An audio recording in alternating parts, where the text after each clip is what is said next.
the messenger of Allah say, touching them erases sins. እነሱን መንካት ኃጢአትን ያስወግዳል ሲል ያለ መልእክተኛ ሰምቼዋለሁ። and I heard him say ምንድን ናቸው?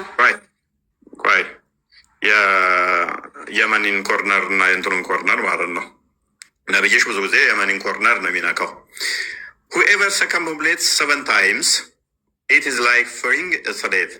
እነሱን ደግሞ መዞር ኃጢአትን ይመራል። ስለዚህ ድንጋዩን መንካት ምን ያደርጋል አለ?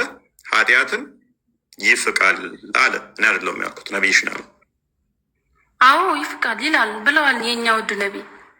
ስለዚህ ኃጢአትሽ የሚፋቀው ድንጋዩን ስነኪ ነው አይደለም? አላህንም ከተማጸንኩኝ ወንጀል ይፋቃል። የኛ አላህ እኛ በስንዝር ከቀረብ ነው በክንድ ይቀርበናል። ይሄን ነው። ኦኬ እሱ ሌላ ጉዳይ ነው። አሁን ወደ ሌላ እንትን ውስጥ አንግባ። ስለዚህ የእኛው ጋር ተስማማን አሁን አይደለ? ድንጋዩ የጠቆረው አንደኛ ቅድም ባየነው ሐዲስ ላይ ድንጋዩ የጠቆረው በፊት ነጭ ከወተትም በላይ ነበረ የእናንተን ኃጢአት ተሸክሞ ነው። በአዳም ልጆች ኃጢአት የሚለውን ሐዲስ ክፈትልኝ። በአዳም ልጆች ኃጢአት የአዳም ልጆች ኃጢአት ስለበዛ ነው የጠቆረው። ኖ አይደለም። በአዳም ልጆች ኃጢአት ምክንያት ጠቆረ የሚለው እንደዚህ ይላል። The messenger of Allah said, the black stone descended from the paradise. ያለ መልእክተኛ እንደዚህ ያለ ጥቁሩ ድንጋይ ከገሃነም ነው የወረደው። And it was more white than milk. ከወተትም ነጭ ነበር አለ።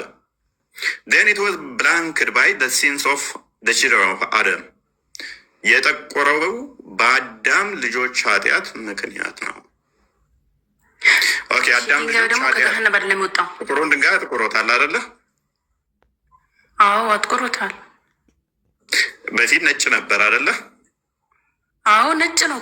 ደግሞ ከጀሃነም ነው የወጣው ብለሃል። ከገሃነም አይደለም የወጣው ከገነት ነው የወጣው። ከገነት ከጀሃነም ነው ያልኩት። አዎ እንደዛ ነው ያልከው። ኦኬ ሶሪ። ስለዚህ ያ ከገነት ሲመጣ ነጭ የነበረው ጥቁሩ ድንጋይ የጠቆረው የአዳም ልጆችን ኃጢአት ነው ያጠቆረው አይደለ? አዎ። ስለዚህ እንዲጠቁር ምክንያት ያደረገው ኃጢአቱ ከሆነ ኃጢአቱ ጥቁሩ ድንጋይ ላይ አለ የለም? እሱን አላውቅም። እሺ እናንተ ስነኩት የእናንተን ኃጢአት ጥቁሩ ድንጋይ ይሸከማል አይሸከምም? ማለትም እሱ እየጠቆረ እናንተ ንጹህ እየሆናችሁ ትመጣላችሁ አመጡም? ላ እንደዚህ የሚል የለም። እኛ ኃጢአታችንን ለአላህ ከተማጸና ይለቅልናል። የኛ ኃጢአታችን የሚመርልን አንድ አምላክ ብቻ ነው። ድንጋይ አዩኒ ለምን ወደ ሌላ እንገባለን? አላወራንም እኮ ስለሱ።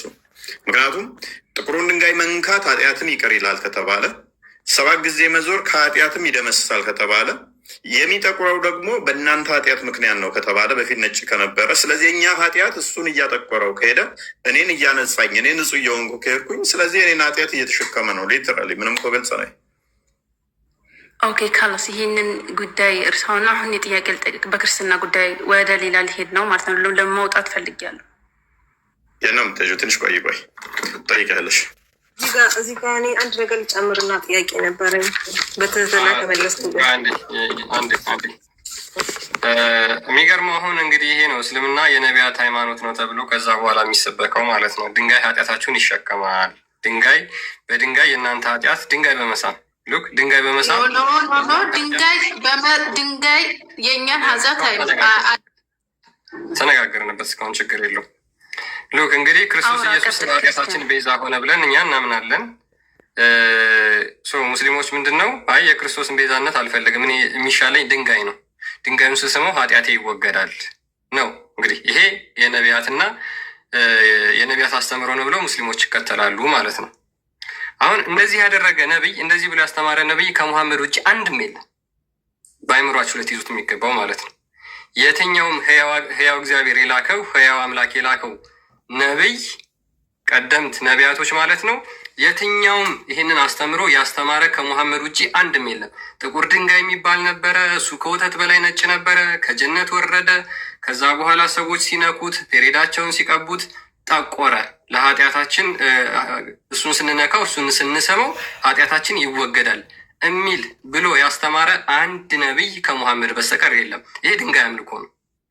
ድንጋይን ስነካ ድንጋይ ስስም ኃጢአቴ ይወግድልኛል። አንዴ ቆይ አዩ አንዴ ድንጋይ ስስም ኃጢአቴ ይወግድልኛል ብለሽ የምታምኝ ከሆነ ብሎ የሚያምን ከሆነ ይሄ ከድንጋይ አምልኮ ምንም የተለየ አይደለም። ምክንያቱም ቀደምት ቁሬሾች ድንጋይ ያመልኩ ነበር፣ ድንጋይ ደግሞ ይሽከረከሩ ነበር። ያንን ሙሐመድ ወሰደና ከአባን ይሽከረከራሉ፣ ድንጋይ ይስማሉ። ኤግዛክትሊ የቀደምት ጣዖት አምላኪያንን ኮፒ ያደረገ ማለት ነው። አሁን ሌላው ስለ 7 ጊዜ መዞርን ሜቢ አዘጋጀውና 7 ጊዜ መዞርን ከጣዖት አምላኪያን እንደወሰደው ጃለሌን የሚያስቀምጠዋል። አይ ቲንክ በቀራ 158 ላይ ያለውን ሲፈስር ይመስለኛል። መዝሙር ያሬድና ቃል ካላችሁ ድምፅ አሰሙ። ካባውን 7 ጊዜ የሚዞሩት ጣዖት አይደለም። ካባውን 7 ጊዜ የዞሩት ጣዖት አምልኮነት አይደለም። ያኔ የሚዞሩት ካባውን የሚዞሩት ከአላህ ጋር ጥሪ እያደረጉ ወንጀላቸውን እንዲምርላቸው ካባውን 7 ጊዜ የሚዞሩት ነው እንጂ ጣዖት አምልኮነት አይደለም። አትሸወዱ። ሙስሊም ጣዖት አያመልክም። ከአላህ ውጪም ሌላ አምላክ አያመልክም። አስቀድሞ ያንን አላህ እኮ ጣዖት አምላኪዎች እኮ ነበር የሚያመልኩት። ሙሐመድ እነሱ ተላከው እፎይ ነቢ ሰለላሁ ዐለይሂ ወሰለም ለዛ ነው የተላከው። አደረጉ ጣዖት አምላኪዎቹ እኮ አላህን እያሉ እኮ ያመልኩ ነበረ።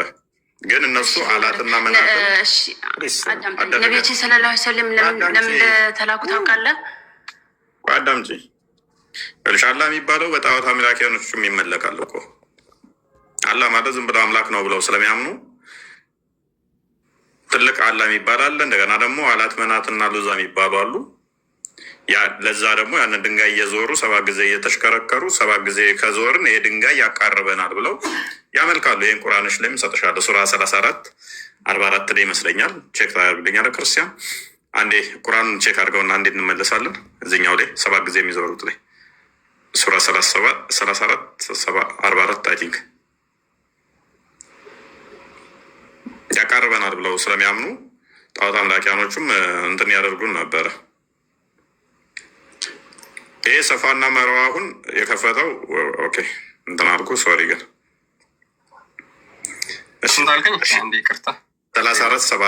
44 አይ ቲንክ 34 ኦኬ አዝቅ አድርገው የሚያጠኗቸው ኖ ከፍ አድርገው እሱ ነው የሚያጠኗቸው የሆኑ መጽሐፍቶችንም ምንም አልሰጠናቸውም። ከአንተ በፊትም አስፈራ ኦኬ ስንት ነው ያልኩ ነበር? 34 44 ነው ያልከኝ። ያን ላውጣልህ። ያኛው ሱራ 39 ነው። ኦኬ ሱራ 3 ንቁም። ኦኬ ጥሩ ሃይማኖት የአላህ ብቻ ነው። እነዚያ ከእርሱ ሌላ ረዳቶች የያዙት ወደ አላህ ማቃረብን እንዲያቃርቡን እንጂ ሌላ አንገዛቸውም ይላሉ። ለምንድነው እሱ እነኛን የያዙት ነበረ? አላት መናት አሉዛ ወይንም ደግሞ ድንጋዩን የሚከተሉት ምንድነው? ወደ አላህ ያቃርበናል ብለው ነው የሚያምኑት። ወደ አላህ አቃራቢ ናቸው ብለው ነው የሚያምኑት። ስለዚህ እነኛዎቹ ኦልሬዲ ድንጋዩን 7 ጊዜ ሲዞሩ ወደ አላህ ያቀርበናል ብለው ነው። ጀስት እናንተ እንደምታደርጉት አሁን ማለት ነው። አሁን ወደዛ ሄድና 7 ጊዜ መዞር ራሱ ከጣዖት አምላኪያን እንደተወሰደ በቀራ 158ን አስቀድሞ ጣዖት አምላኪዎቹ የሚዞሩትን እንዴት እንዞራለን? እነሱ ድንጋይ ይዞራሉ። ድንጋይ 7 ጊዜ እንትን ይላሉ። ሰፋና መርዋ ላይ እየሄዱ ይሽከረከራሉ። አንሽከረከርም እኛ ሙስሊም ሆነን እንዴት የጣዖት አምላኪዎቹን እናደርጋለን ብለው ጠብ ሲመጣ ችግር የለውም በሰፋና መርዋም ዞሩ 7 ጊዜም ተሽከርከሩ ስፋይን የጣዖት አምላኪዎቹንም ማድረግ ይቻላል የሚል ነው። የምታወጣልኝ ጥቅሶች በአረብኛ አውጣልኝ። ጥቅሶችን ተቆይ በአረብኛ አውጣልኝ። ሰፋ ወልመርዋ የሚዞረው ወይ ካባ የሚዞረው ምን ሻዕሪ ያኒ ከኢስላም ህግጋቶች ነው። እዛ ጋር ግን የሚሉት አላህን ያምኑ ነበር የድሮ ሙስሊሞች። ሙሐመድ የእስልምና ህግጋት ብሎ ያመጣው የጣዖት አምልኮ ስርዓት ነው እያልንሽ ነው። አሁን በጣም የሚገርመው ነገር ግን መጀመሪያ የቁርአን አንቀጹን ላንብብላችሁ። ልክ በደንብ አረበኛውን በደንብ እንትን በለው። ይሁን አረብኛ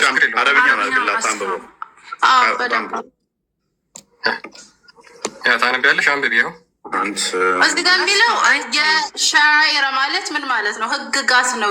ያኔ ሰፋ ወልመሯም ህግ ነው ህግ አይደለም ማለት ክርክራችን ሳይሆን ፕሊስ አትደራረቡ። ሳይሆን አንብቡት። እሺ በቃ ያ ላንብብላችሁ አንዴ። ሰፋና መርዋ ከአላህ ትእዛዝ መፈጸሚያ ምልክቶች ናቸው ይላል። አሁን እነዚህ የአላህ ምልክቶች ናቸው፣ ሰፋና መርዋ ማለት ነው። ሰፋና መርዋ ግን ምንድን ነው የሚለውን ባክግራውንድ ሂስትሪውን አሳያችኋለሁ። ሶፋና መርዋ ከአላህ ትእዛዝ መፈጸሚያ ምልክቶች ናቸው። እነዚህን ኮረብቶች መሽከርከር ግዴታ ነው ማለት ነው። ለምን? የአላህ ምልክቶች ስለሆኑ። ቤቱን ወይም ከአባን በሀጅ ወይም በኡምራ ስራ የጎበኘ ሰው በሁለቱ መካከል በመመላለሱ በእርሱ ላይ ኃጢአት የለበትም ብሎ ይናገራል። ስለዚህ እነዚህን መሽከርከር ምንድን ነው ማለት ነው? እንደ እስልምና ግዴታ ነው፣ ግዴታ ነው። እነዚህ ሰፋና መርዋ የሚባሉ ሁለቱ ኮረብቶችን ማለት ነው። ይሄ ደግሞ ማን ያደርጉት ነበር? ተፍሲር አልጀለላይን ምን ብሎ ይናገራል? አንዴ አድምጡኝ። ሉክ he would not do be at a fault, it would not be sin if circumambulation has been assimilated between the 7 times.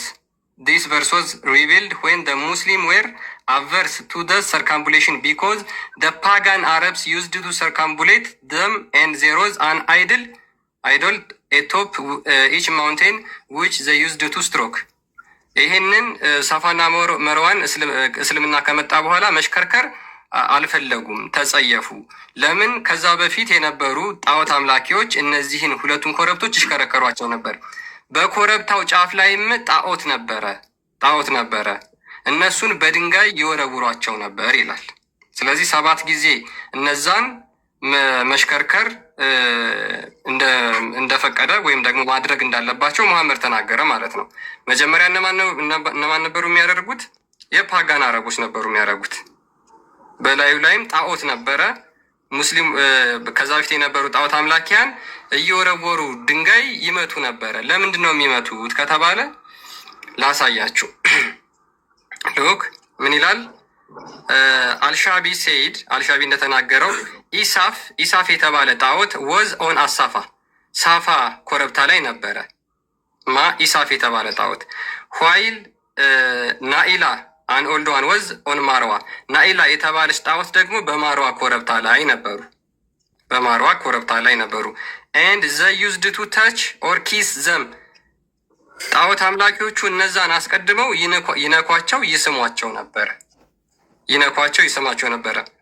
ስለዚህ ሙሐመድ ከመጣ በኋላ የሙሐመድ ሰሃቦች ያንን ነገር ማድረግ አስጠላቸው። ሙሐመድ ደግሞ ለምን ያስጠላቸዋል? መቀጠል አለባቸው። ይሄ ከአላህ የመጣ ምንድን ነው? ምልክት ነው። እነዚህ ጣዖቶች የአላህ ምልክት ናቸው አሉ። በእነዚህ በሁለቱ ተራሮች ላይ ምን እንደነበር ላሳያችሁ። In the pre-Islamic period, the devil used to emit noise at night between Asafa and Marwa.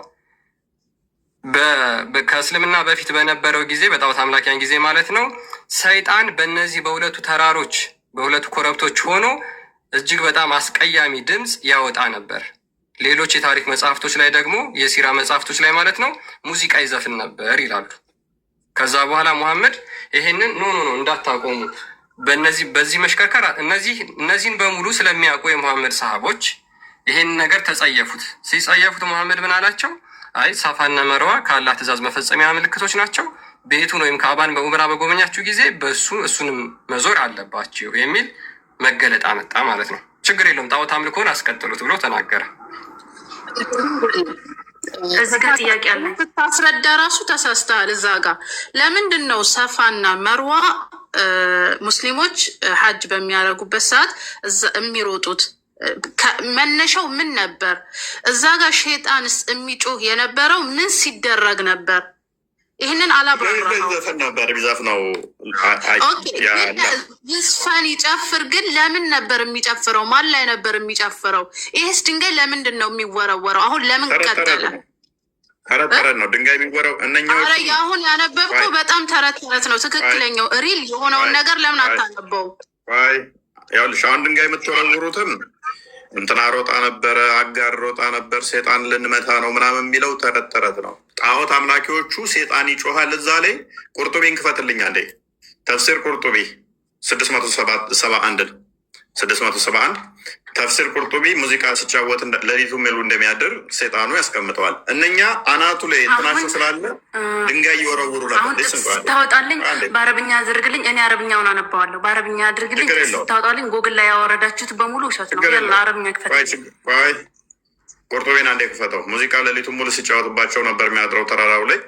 ከዛስ እነኛዎቹ ድንጋይ የወረወሩ እንትን ይሉ ነበር ጣዖት አምላኪዎቹ። መሐመድ መጣና ግን ከዛ በኋላ እናንተ አስቀጥላችሁት አሁን ሴጣንን አገኘን እያላችሁ ከጣዖታውያን የወሰዳችሁትን ድንጋይ ትወረውራላችሁ። አስቀድሞ የሚያደርጉት የነበሩት ማን ናቸው? ጣዖት አምላኪዎቹ። አረብኛውን አድርግላት ቁርጡቢ 671 ኢብራሂም ወይ አብርሃም ልጁ ለጌታው ሊሰዋ መሆኑን ታምናለህ? ሊሰዋ እንደነበር ታምናለህ? ነው። ኦኬ አንተ ታምናለህ? መሐመድ የእስልምና መጀመሪያ ነኝ ሲል ምን እያለ ነው? የሙስሊሙ የመጀመሪያ ነኝ ሲል ምን ማለት ነው? እስልምና የጀመረው መሐመድ ነው አይደለም? አይደለም። እስልምና መጀመሪያም ነበር፣ አሁንም አለ፣ ይኖራል። እኔ ሙስሊሞች መጀመሪያ ነኝ እያለ እኮ ነው ካዳ ቁርአን ውስጥ ያለበት ቦታ የት ነው? አሳየን። ኦኬ ሱራ 6 163 አንዴ ቼክ አድርግልኝ ክርስቲያን። ወደዚህኛው እንመለሳለን። ጣልቃ ስለገባችብኝ ነው። ጣልቃ የገባሁበት ያነበብከው ነገር በጣም በተሳሳተ መልኩ እያስረዳ ስለነበር ነው። እዛ ጋር ኢብራሂም ነበር እየወረወረ የነበረ ሸይጣን ሊያሳትፈው ሲመጣ፣ ሰፋ ወልመርዋ ደግሞ የኢብራሂም ሚስት ተርባ ተጠምታ ጥሏት ሲሄድ ጭንቀት እየሮጠችው የነበር ያንን ለማሰብ እዛ ጋር ሌላ ምንም ጣዖት አምልኮት የለም። አዳምጪ። ለእርሱ ተጋሪ የሌለው በዚህም በማጥራት ታዘዝኩኝ እኔም የሙስሊሞች መጀመሪያ ነኝ ይላል። ምን እያለ ነው?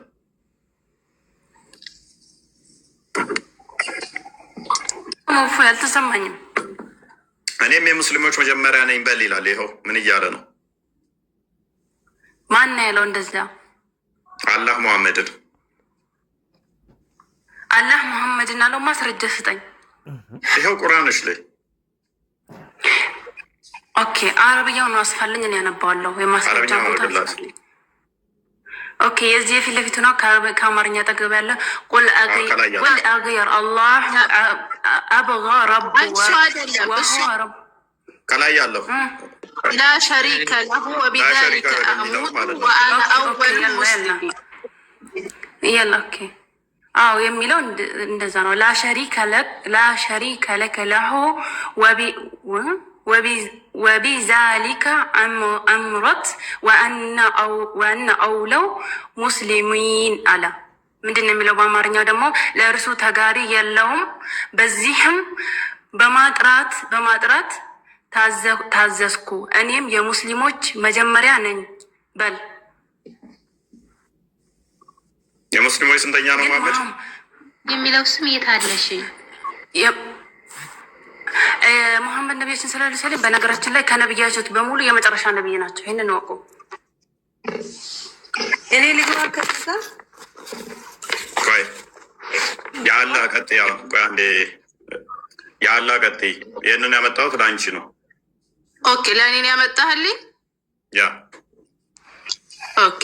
እዚህ ጋር ቁርአን ሲፈሰር የቁርአን ተፍሲር ኡስታዞች ናቸው አንተን ሊያስረዱህ የሚችሉት እዚህ ጋር ምን ለመባል እንደተፈለገበት። ግን እኛ ምናምነው ሙስሊም መጀመሪያም ነበር ከአደም ጀምሮ እስካሁን ሲጀመር ሙሐመድ አይደለም ያለው። ሱሱ ሙሐመድ አይደለም ያለው። ቁርአን የወረደው ሙሐመድ ላይ አይደለም ሆነና በልብሉትን ያለው ካላወቃችሁ ሙስሊም የመጀመሪያ ነኝ። ምክንያቱም ከህዝባቸው አንጻር ነው እንደዛ የተባለው ለረሱል ሰለላሁ ዐለይሂ ወሰለም ነው። ግን በነበሩበት ከህዝባቸው አንጻር የመጀመሪያ ነኝ። ከህዝባቸው አንጻር ስትይ አንቺ ትሻላለሽ። ኤኒዌይስ ከህዝባቸው አንጻር ስትይ አሁን አንቺ ግቢና ስምሽን ቀይረሽ ነው አይደለም? ንጽጽር ላይ ምሳሌ ነበርሽ። ኤኒዌይስ ከህዝባቸው አንጻር ሲባል ምን ማለት ነው? እኔ ጥያቄ ለመጠየቅ ነው የገባሁት። ልጆቹ ሲደናገሩ ስላየኋቸው ለእነሱ ላስታውሳቸው ብዬ ነው። ያ ገብቶኛል። ከተላኩበት ከህዝባቸው አንጻር በቁሬሽ ጎበዝ። ይህን ምላሽ እሷ እንድመልሰው ነው የምፈልገው። ትስማሚያለሽ? ያለ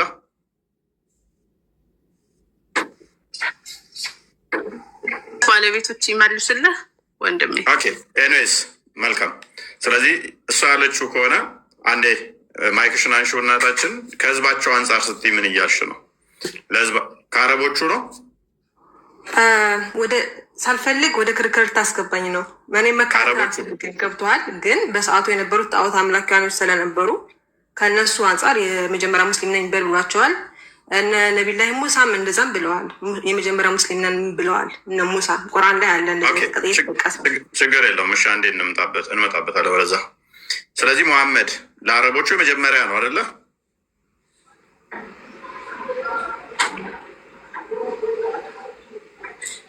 ወደ ክርክር ታስገባኝ ነው? አልገባኝም። እሺ ታውኩሽ፣ በቃ ታውኩሽ። እሺ ያላ አሁን አረብ ሀገር ላይ ከመሐመድ ውጭ የተላከ ነብይ አለ?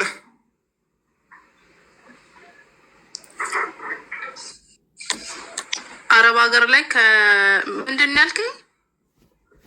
ወደ አረብ ሀገር ለአረቦች ከመሐመድ ውጭ የተላከ ነብይ አለ ወይ? እስማኤል የነቢ ሰለላሁ ዐለይሂ ወሰለም ዝርያ ነው እያለ ከቁርአን ጋር ይጋጫል ማለት ነው። ሱራ 34 ዝርያውን ነው የምነግርህ። ለአረቦች አላልኩም ዝርያ። እሱንም የእውቀት ባለቤቶችን ጠይቅ። መጀመሪያም ጥያቄ ጠይቅህ ነው የገባው። ዝርያውን አልጠየኩሽም። ወደ አረቦች የተላከ ነብይ አለ ወይ? ምክንያቱም ቁርአንሽ እንደዚህ ይላል፣ የሚያጠኗቸው የሆኑ መጽሐፍቶችንም ምንም አልሰጠናቸውም። ለማ ለአረቦቹ ማለት ነው። ምንም መጽሐፍት አልተሰጣቸውም። ከአንተ በፊትም አስፈራሪ ነቢይን ወደ እነርሱ አላክንም። ነቢይ አልተላክም። ኢብራሂም ነቢይ ነው አይደለም? እህታችን ያላ ነቢይ ነው። እስማኤል ነቢይ ነው አይደለም? እንዳንቺ ነቢይ ነው። ስለዚህ አልተላከም ነቢይ ወደዛ እያለው ነው።